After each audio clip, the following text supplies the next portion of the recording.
We've been exploring the theme of the royal priest in the Bible. We started by looking at Adam and Eve, who were called to represent God and rule over creation as his image. Ruling and representing God, this is the ideal role of a royal priest.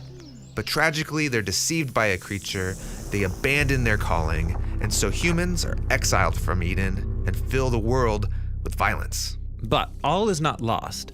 God promises that one of their descendants will come to intervene on their behalf and restore the blessings of Eden. A new priest to restore the failed priests. He's going to strike that deceiver while being struck by it. He's like a royal priest who becomes a sacrifice. Now, through Israel's story, God raises up many people who could have been this royal priest, like Abraham, Moses, and David. And they all fail, but their stories point forward, anticipating the ultimate royal priest. And this brings us to Jesus. Now, in the time of Jesus, the people of Israel were ruled by the Roman Empire, but they were governed by their own priests, including the high priest who worked in the Jerusalem temple. The high priest was the only one who could enter the most holy space, and it was separated by a thick curtain embroidered with images of cherubim. And the high priest at this time was a man named Caiaphas. He is the one who currently represents the people before God, but then Jesus came onto the scene. And when we're introduced to Jesus, he's outside of Jerusalem at the Jordan River getting baptized. The skies open up and God says, "You are my son, whom I love. With you I am very pleased." Now, these words blend together three statements from the Hebrew scriptures that are all about the coming royal priest, who will be the king that God promised to raise up from the line of David, and also the beloved son, like Isaac was to Abraham. And he's the suffering royal servant of Isaiah who dies for the sins of his people. This baptism is like his ordination as a royal priest. Right. And so it's no surprise that afterwards Jesus starts going around acting like a priest.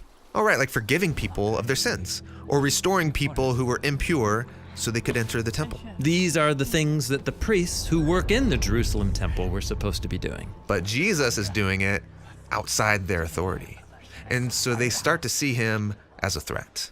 And so this leads to a story where Jesus goes up with some friends to a high mountain, and there he's transformed. He starts shining, and all of his clothes become pure white. This is like the vision Moses had of the ideal high priest. Yeah, exactly. Jesus is here being revealed as the ultimate royal priest.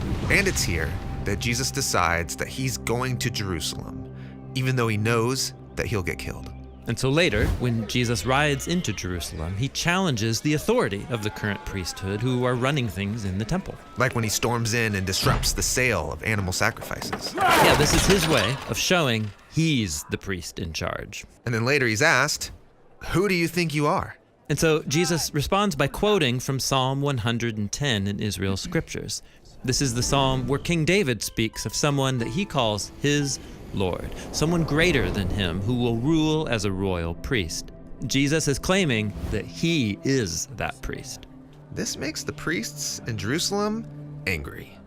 So they have Jesus arrested and they put him on trial before Caiaphas, the high priest, who asks Jesus, "Are you the anointed one?" And what he means is, are you the royal priest? Because right now, that's my job.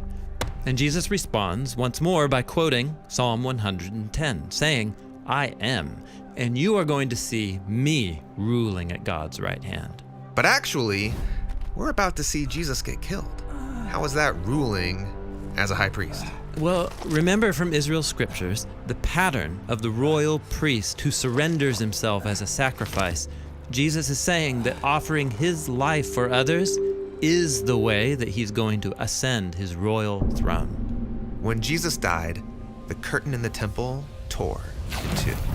God's own life presence, the blessings of Eden that were once guarded and separate, now they can flow out of the temple to fill all of creation. And when Jesus comes alive from the dead, he appears to his followers and commissions them to go out to the nations. So that they can share the good news that Jesus is the ruling king and priest who's going to restore the blessings of Eden. This is why the Apostle Paul called Jesus the new Adam. He's inviting us back into Eden to become like him. So that we can take up our lost calling of being God's royal priests.